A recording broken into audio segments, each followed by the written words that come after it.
Right off the back about securing corporate accounts is coming to them in a corporate professional way. You don't want to come to them half-assed.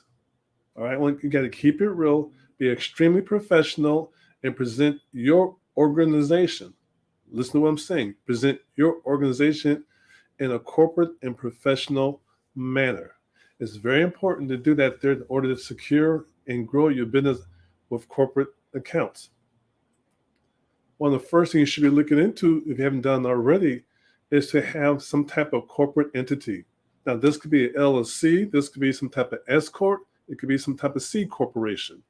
But you need to start looking to having some type of corporate entity if you want to grow your business and secure corporations as part of your clientele. Now, you don't have to have this all the time, but this method is a better positioning for your organization when you're trying to scale your business to the next level. Now, you notice I'm saying organization. You might be a 1 or 2 person operation, but you need to focus on your mindset and your business philosophies if you want to scale your business. All right, so just keep focusing on when I say organization, I'm trying to get your mindset to see things differently so you can get those accounts and get that money. Once you get your corporate entities, your next step is trying to get some type of certification from the government. It might be something like a disadvantaged business owner. It could be like a minority business owner, a woman-owned business owner, veteran business owner, things like that. But you want to start working those designations as soon as possible. And something I will share with you, it's not an overnight success doing that. It's going to take you some time to get that point done. So you need to start planning season now and reach out to some associations out there, to include the National LiveScan Association. There's also other great organizations out there to help you point you towards the right direction and how to get your corporation or how to become some type of corporate entity, and also how to work on getting your type of certifications or your classifications from state and or federal governments, perhaps local also. Organizations like SCORE, SCORE. They're a great organization out there to help you grow your business to the next level. Okay, then talk to your local CPA or your accountant professional, your tax preparer. They should have some good resources for you too. We'll list some other resources you might want to take advantage of in the comment section, in the description section below later on. But please start looking into that to start growing your business, try and get those secure those corporate accounts. Now, I was saying your organization. I was saying not you or him, but your organization. You want to quit saying, I will get back with you, or me, or I. Flip it around. Now take the M, make it upside down, make it into a we. Versus me, say we. Let people know that you're more than one person organization, not just a small business owner. Remember, you're trying to secure corporate accounts. You're trying to get corporate clients. If they know just a one-person operation, your success is reduced dramatically. So start letting people know and let the clients know that you're more than one person and you have an organization. Okay, then? I don't care if it's just 2 or 3 people. It's still an organization. All right? So be careful what you say moving forward when you pick up those phones or talking to clients or have some type of correspondence with them via online chat, email, or phone call, where the case may be. But you need to come across as an organization. Okay? To get these big tickets, you have to come across, you know what you're doing, and you know how to play in their environment. Now, something we learned the hard way, and it was a major account that we prepared for that, we had the right tools in place, but sometimes we deal with certain people and other organizations who might not like the fact of who you are. They may not like the fact who you represent or who your organization is mainly of. They may not like my hairstyle. They may not like the color of my skin. They may not like my Big J cup. Where the case may be, there will be haters out there, okay? And something you need to recognize that as quickly as you can and try to address the situation to put a different face out there so you can maintain that business, okay? Sometimes it's best not for you, the business owner, to always be in the front of the pack, trying to be the go-to person as for daily communications. You might want to try to designate that for someone else to follow up on, and have that one designee for your organization be the main point of contact for that particular organization. It might be some type of language barrier. You just don't know. But trying to have a designated point of contact for certain organizations, that way they got one person to go to for all the questions and answers without getting 3 or 4 different people having 3 or 4 different replies. You need to designate 1 or 2 people as the point of contact as your organization grows when you're dealing with large corporations. Okay, we didn't do that. We ended up losing a lot of money down the line because we lost that client. We secured a lot up front. Trust me, we really did. We got paid.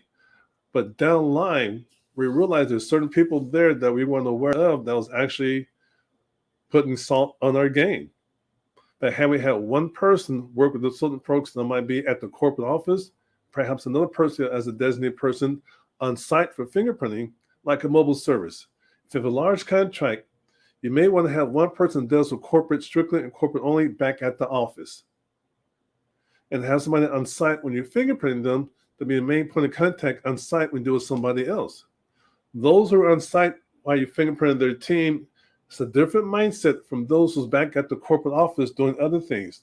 By the time you tell somebody at the on-site location what's going on, it filters right back to the persons over there at the corporate office. It could be a completely different story, completely misunderstood, a big misunderstanding. So you need to make sure you have at least 1 or 2 people, especially doing large corporations, for communications, and stick with it. That would be no misunderstanding. The information be the same information and avoids loss of business down the line for you. We learned that a lot, and it cost us a lot of cash flow, a lot of revenue. We lost future business opportunity with them because a couple of folks on the other side took advantage of a hole in our system, and we lost out. To them, it's a gain. For us, it's a livelihood. But it will not happen again. All right. Telephone numbers, phones, point of contact. When you have a way they can reach you for your services, you still might be like a 1 or 2 person operation. You don't want to use your cell phone as your primary business if that cell phone is also being used for your personal use. You might get the name mixed up by mistake, saying, "Thank you for calling LiveScan." You might say, "Hey, Mom, how you doing?" And that might not be the best thing to do, especially on the business line. So we do recommend having yourself your own dedicated business number. And we do understand sometimes you started from a certain location. Cash flows might not be as good as you want it to be. So you might have to use one phone for both personal and your business. But have a dedicated number that might redirect to your cell phone and have some type of different ring on it, sounding some type of ringtone, different knows business versus pleasure. But try, if you can, later on, have yourself your own dedicated line or different phone for business with a dedicated number. Now let's talk about the numbers here. There's pros and cons having a toll-free number versus a dedicated number with a local area code. For us, we have both. Depending on the market we're going after, we have a toll-free number, an 888 number, where they can reach us out for services. And that's going to have, because our clientele, most of our corporate accounts, will see that as a larger organization. They may see it as a local, not local, but more of a larger organization that has different locations throughout the state or the city or the country. But if you have just a local area code number for here in LA, it might be 424 or 310, or it might be 561 at Florida or 562 in California, where the case may be. That might let them think that you're just local only and not national, or not larger than what you want to portray to be. Not larger than, back up. If you have a local number, they might think you're smaller than what you actually are. Or you might be trying to grow outside that mindset to a larger organization by having a local area code. It's also going to hurt your business too. Now, it might attract local customers, but here we're talking about corporate accounts. And sometimes that corporation right down the street from you might not be the headquarters. It might be like a regional office where the headquarters might be in a different state. Okay? So how you present yourself online with the telephone numbers makes a big difference if they're going to see you as a big organization or just like a mom and pop operation. And not just also with your telephone number. Let's go over there to the email accounts. Now, I know you folks out there have a whole bunch of email accounts that have like Big J's Big Cup is the best in the world.com, something like that there, or Big J's Cup at gmail.com. When you grow your business, we recommend you have a branded email account to represent your business. Not a Gmail account, not a Yahoo account, not an AOL account to represent your business, but your own personal or business domain name. It could be something like welcome at nationallivescan.org. Hint, hint, that's ours. But something professional where after the @ sign, it is your domain. You're branding your own business. You're not marketing anyone else's services. Nothing like LiveScan at Outlook123.com. That does not sound professional. Remember, you're trying to get these corporate accounts, and these small things are the stepping stones before they go out and reach and contact you. These little small things could be big entry barriers for you to get those contracts down the line, get those customers to keep coming back to you, those corporate accounts. And they're out there. They are out there. Another thing besides just having a professional email account, and this is the bonus for you folks, quit trying to nickel and dime your website all the time. Quit trying to cut corners on your website. Now, to get some good accounts out there like Wix is okay, but for growing your business, we don't recommend that. There's different things you could do by having your own website that you keep with you. Certain accounts like Wix, like especially in the time of this recording, you may not take your information with you. They probably cut and paste it and paste into a different layout down the line. But we do recommend having your own website. For example, have your own website based off a WordPress theme. WRDPRESS, WordPress. Those are one of the most popular ones out in the country, in the world right now, by having an architect behind it from WordPress. And it's your website. It is your website.